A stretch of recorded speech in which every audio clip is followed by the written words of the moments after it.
ഈ ഡൽഹി തെരഞ്ഞെടുപ്പും അത് ബി കൊണ്ടുപോയി. അവിടെ ആം ആദ്മി പാർട്ടിയും കോൺഗ്രസും തമ്മിലൊരു സഖ്യം ഉണ്ടായിരുന്നുവെങ്കിൽ അത് വർക്കൗട്ട് ആവുമായിരുന്നോ?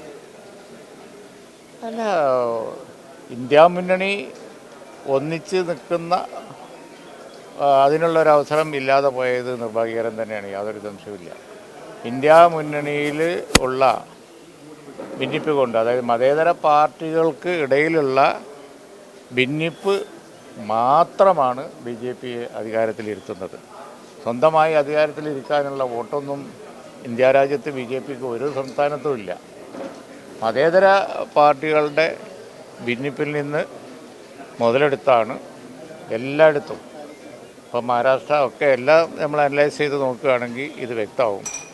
അത് ഇലക്ഷൻ ജയിക്കാൻ ബി ജെ പിക്ക് അവസരം ഉണ്ടാക്കി കൊടുക്കുന്നു എന്ന് മാത്രമല്ല, തെരഞ്ഞെടുപ്പിൽ പലതരത്തിലുള്ള കൃത്രിമം ഒരു തരത്തിലല്ലല്ലോ, പലതരത്തിലുണ്ട്. പലതരത്തിൽ മഹാരാഷ്ട്രയിൽ ഇപ്പം ഇന്നലെ രാഹുൽ ഗാന്ധി പാർലമെൻറ്റ് പറഞ്ഞില്ലേ, അതുപോലെയുള്ള കാര്യങ്ങളൊക്കെ ഇന്ത്യ രാജ്യത്ത് നടക്കുന്നുണ്ട്. ഡൽഹിയിൽ തീർച്ചയായും എല്ലാവരും കൂടി ഒറ്റക്കെട്ടായി നിന്നിരുന്നുവെങ്കിൽ ഗുണമുണ്ടാകുമായിരുന്നു. അതില്ലാതെ പോയത് നിർഭാഗ്യകരമായ അവസ്ഥ തന്നെയാണ്, അതിൽ യാതൊരു സംശയവുമില്ല. അല്ല, ഇതിനൊക്കെ നേതൃത്വം നൽകേണ്ടത് കോൺഗ്രസ് അല്ലേ? അത് കോൺഗ്രസിൻ്റെ ഭാഗത്തു നിന്നല്ലേ അതിൽ നിന്നൊരു മുൻകൈ എടുത്ത് നടത്തേണ്ടത്? അത്തരം കാര്യങ്ങൾ ഉണ്ടായില്ല എന്നുള്ളൊരു വിമർശനം കൂടിയാണോ? ഇല്ല, അങ്ങനെ നമ്മൾ കിട്ടിയ അവസരം ഉപയോഗിച്ച് ഒരു പാർട്ടിയെ മാത്രം അങ്ങോട്ട് കുറ്റപ്പെടുത്തിയിട്ട് കാര്യമില്ല. ഇതിൻ്റെ എന്താ അവിടെ നടക്കുന്ന സാഹചര്യത്തിൽ ആരൊക്കെ കുറ്റവാളികളാണ് എന്ന് എല്ലാവരും കൂടി ആലോചിക്കേണ്ടതാണ്.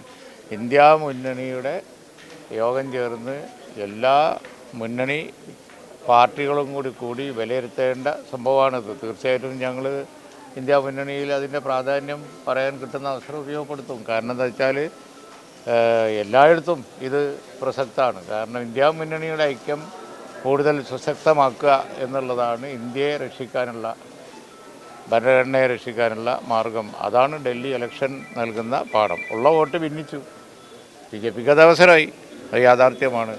ഇത് ഭാവിയിൽ ആവർത്തിക്കാതെ ഇരിക്കുക, അതിനുള്ള മാർഗങ്ങൾ അടിയന്തരമായി ഇന്ത്യ മുന്നണി യോഗം ചേർന്ന് ആലോചിക്കണം എന്നാണ് ഞങ്ങളുടെ അഭിപ്രായം. ഈ പാർലമെൻറ്റ് തെരഞ്ഞെടുപ്പിൽ മാത്രമുള്ളൊരു സംവിധാനം എന്നതിനപ്പുറം നിയമസഭാ തെരഞ്ഞെടുപ്പിലേക്കും ഇതൊരു സംവിധാനമായി കൊണ്ടുവരണം എന്ന് തന്നെയാണ് ആവശ്യം. അല്ല, എല്ലാ സംസ്ഥാനങ്ങളിലും വ്യത്യസ്തമായ സാഹചര്യമുണ്ട്. പക്ഷെ അതും മറികടക്കാൻ ഇന്ത്യ മുന്നണിക്ക് കഴിയണം. അതായത് പരസ്പരം ഫൈറ്റ് ചെയ്യുന്ന കക്ഷികളാണ് ഇന്ത്യ മുന്നണിയിലുള്ളത്. ഓരോ സ്റ്റേറ്റിൽ എടുത്തു നോക്കുകയാണെങ്കിൽ അതൊരു വസ്തുതയാണ്. പക്ഷേ അതിനെ മറികടന്നും ഇന്നത്തെ സാഹചര്യത്തിൽ ദേശീയ പ്രാധാന്യം, ഭരണഘടന സംരക്ഷിക്കേണ്ടതിൻ്റെ ആവശ്യം മുൻനിർത്തി അതിനെ മറികടക്കാൻ ഇന്ത്യ മുന്നണിയിലെ കക്ഷികൾ വിശാല മനസ്സത കാണിക്കണം. കോൺഗ്രസ് മാത്രമല്ല, എല്ലാവരും കാണിക്കണം.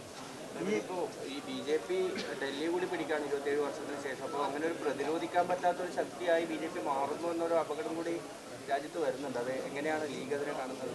അല്ല, അത് ഒരു തെരഞ്ഞെടുപ്പ് കൊണ്ട് എല്ലാം അവസാനിച്ചതൊന്നും ലീഗ് വരുന്നില്ല. കോൺഗ്രസ് തുടർച്ചയായിട്ട് ഡൽഹിയിൽ ഷീല ദീക്ഷിത് മുഖ്യമന്ത്രിയായിരുന്ന സമയത്ത് മാറി അങ്ങ് വന്നതാണ്.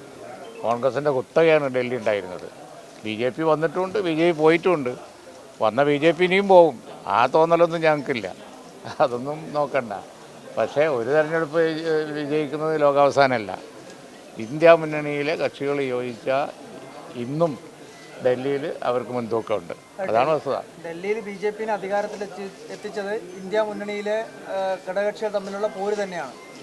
അല്ല, അങ്ങനെ നമ്മൾ എന്താണെന്ന് വെച്ചാൽ ഒരുപാട് ഘടകങ്ങളുണ്ട്. പക്ഷേ ഇന്ത്യ മുന്നണിയിൽ ഐക്യം ഉണ്ടായിരുന്നുവെങ്കിൽ ഡൽഹി ബി ജെ പി ഭരിക്കില്ലായിരുന്നു. അതായത് ഇന്ത്യ മുന്നണിയിൽ ഐക്യക്കുറവുണ്ട് എന്നുള്ളത് കൂടിയല്ല അതിൻ്റെ ഭാഗം. എന്താണ് ഇതിങ്ങനെ എടുത്ത് ചോദിക്കുന്നത്? അത് പറയിപ്പിച്ച് അതുകൊണ്ടൊരു പണി കണ്ടിട്ടുണ്ടോ? ഈ പ്രസംഗത്തിലെ അത് വേണ്ട, പ്രസംഗത്തിലെ കുഞ്ഞാക്കോട്ട് സാഹിബ് ഒരു കാര്യം പറഞ്ഞു, ഈ ന്യൂനപക്ഷ വർഗീയതയോടും ഒരു കോംപ്രമൈസ് ഇല്ല എന്നുള്ള കാര്യം. ഈ ജമാഅത്തെ ഇസ്ലാമി അതോടൊപ്പം തന്നെ SDPI തുടങ്ങിയ കക്ഷികളുമായി ഒരു കോംപ്രമൈസ് ഇല്ല എന്ന് തന്നെയാണോ ഉദ്ദേശിച്ചത്? അതെ, ഞാനെന്താ പറഞ്ഞാൽ നിയോ പൊളിറ്റിക്സിൻ്റെ ഒരു ഭാഗമാണ് ആ ചോദ്യം. കാരണം എന്താ വെച്ചാൽ അത് മുൻനിർത്തിയ ഒരു പരിപാടി ചിലർക്കുണ്ട്. അതുകൊണ്ടാണ് ഞാൻ പറഞ്ഞത്, ന്യൂനപക്ഷ വർഗീയത ഇന്ത്യൻ യൂണിയൻ മുസ്ലിം ലീഗ് വെറുപ്പിക്കൂല എന്ന് പറഞ്ഞു കഴിഞ്ഞിട്ടുണ്ടെങ്കിൽ കാലാകാലങ്ങളിൽ ഇടതുമുന്നണി കൊണ്ടു നടന്ന കക്ഷികളെ ഇപ്പോൾ അത് ഞങ്ങൾ ഇതൊക്കെ ഉണ്ട് ആക്കി തീർത്ത് അതിൽ നിന്ന് ഭൂരിപക്ഷ വർഗീയത മുതലെടുക്കാനുള്ള ഇടതുമുന്നണിൻ്റെ രീതിയെ തുറന്നു കാണിക്കാനാണ് ഞാനത് പറഞ്ഞത്. അപ്പോൾ അതൊരു തന്ത്രമാണ്, അതൊരു നിയോ എന്താ പറഞ്ഞതുപോലെയുള്ള ഒരു അടവാണത്. കാരണം ന്യൂനപക്ഷ വർഗീയതയെ ഒരു കാലത്ത് നന്നായി പ്രോത്സാഹിപ്പിച്ചവർ, ഇവരെയൊക്കെ വളരെ അധികം പ്രോത്സാഹിപ്പിച്ച് കൂടെ കൂട്ടി നടന്നവർ ഇപ്പോൾ തിരിഞ്ഞു നിന്ന് വലിയ വർത്തമാനം പറയുമ്പോൾ അതിന് വേറൊരു ഉദ്ദേശമുണ്ട് എന്ന് തുറന്ന് കാണിക്കാൻ വേണ്ടിയാണ് ഞാൻ എൻ്റെ പ്രസംഗത്തിൽ ആ വിഷയം പരാമർശിച്ചത്. ഞങ്ങളെ ചരിത്രം എന്ന് പറയുന്നത് ന്യൂനപക്ഷ വർഗീയതക്കെതിരായിട്ടും ഭൂരിപക്ഷ വർഗീയത ഉറച്ചു നിന്നുണ്ട്. ബാബരി മസ്ജിദിൻ്റെ കാലത്ത് ഓർമ്മയില്ലേ? ഇവരെല്ലാവരും കൂടി ന്യൂനപക്ഷ വർഗീയത കടുത്ത രീതിയിൽ ഇളക്കി വിടാൻ വേണ്ടി ഒരേ വേദി ഉപയോഗിച്ചപ്പോൾ ഒറ്റക്ക് നിന്ന് ഫൈറ്റ് ചെയ്ത സംഘടനയാണ് ഇന്ത്യൻ യൂണിയൻ മുസ്ലിം ലീഗ്.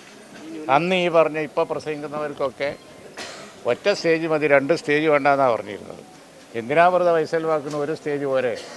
അവിടെയാണ് 2 കൂട്ടരും പ്രസംഗിച്ചിരുന്നത്. ഇപ്പോൾ പറഞ്ഞ അവർ ആട്ടി വർത്താനം പറയുന്ന ആളുകളുണ്ടല്ലോ, SCPI, ജമാഅത്തെ ഇസ്ലാമി എന്നൊക്കെ അവർ പറയുന്നുണ്ടല്ലോ. അന്ന് ഇവർ പറഞ്ഞിരുന്നത് എന്തിനാ നമ്മൾ വൈസൽവാക്കുന്ന ഒരു സ്റ്റേജ് തന്നെ പോരേന്ന്. അങ്ങനെ തലേന്ന് വരെ യോഗം നടക്കും, പിറ്റേന്ന് മറ്റവരെ യോഗം നടക്കും, ചിലപ്പോൾ ഒക്കെ ഒന്നിച്ചും നടക്കും. ഞങ്ങൾക്കെതിരായി പൊന്നാനിയിലൊരു സ്റ്റേജ് ഉണ്ടായിരുന്നു, ഓർമ്മയില്ലേ? ആ സ്റ്റേജിൽ അണിയിരുത്തിയിരുന്നത് ആരൊക്കെയാണ്? ഈ കൂട്ടറാണ് ഇപ്പോൾ ജമാഅത്തെ ഇസ്ലാമി, SCPI എന്നൊക്കെ പറഞ്ഞ് ഞങ്ങളെ വിമർശിക്കുന്നത്. ഇതൊക്കെ കേരളത്തിലെ ജനങ്ങൾ മറന്നുപോയി എന്നാണ് അവരുടെ വിചാരം. ഞാൻ എൻ്റെ പ്രസംഗത്തെ പറഞ്ഞത് ഒരു കാലത്തും കോംപ്രമൈസ് ചെയ്യാത്തത് ഞങ്ങളാണ്. അന്നും ഞങ്ങൾ ഫൈറ്റ് ചെയ്തിട്ടുണ്ട്, ഇപ്പോഴും ഞങ്ങളുടെ ആദർശം ഉയർത്തിപ്പിടിച്ച് ഫൈറ്റ് ചെയ്യുന്നുണ്ട്. പക്ഷേ കാലം മാറിയപ്പോൾ ഭരണഘടനാ സംരക്ഷണത്തിനും ബാക്കിയുള്ളതൊക്കെ ആയി. ഇപ്പോൾ കുറേ പാർട്ടികളൊക്കെ മാറി ചിന്തിച്ച് കോൺഗ്രസ്സിന് വോട്ട് ചെയ്യുന്നുണ്ട്, ഇന്ത്യ മുന്നണിക്ക് വോട്ട് ചെയ്യുന്നുണ്ട്. അത് അവരുടെ കാര്യമാണ്, ഞങ്ങൾ സഖ്യം കൂടിയതല്ല.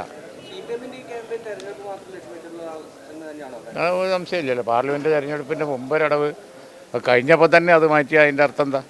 അതിൻ്റെ ആവശ്യം കഴിഞ്ഞു. ഇനി അസംബ്ലി തെരഞ്ഞെടുപ്പിലേക്ക് വേറെ നോക്കാമെന്ന് തന്നെ, അല്ലാതെ വേറെ ഒന്നുമല്ല. ഈ LDF ഈ നടത്തിയ ആ തെറ്റ് UDF നടത്തില്ല, അതായത് ജമാഅത്തെ ഇസ്ലാമി ഉൾപ്പെടെയുള്ള ആളുകളെ കൂട്ടില്ല.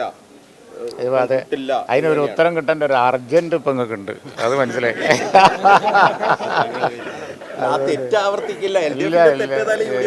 അല്ല, അതെ, LDFൻ്റെ അടവ് വിജയിപ്പിക്കാനുള്ള മാർഗങ്ങൾ അവർ പലതും ആലോചിക്കുന്നുണ്ട്. അതിൻ്റെ വർത്താനം വല്ലതും കിട്ടുമോ എന്നാണ് നോക്കുന്നത്, വേറെ ഒന്നുമല്ല.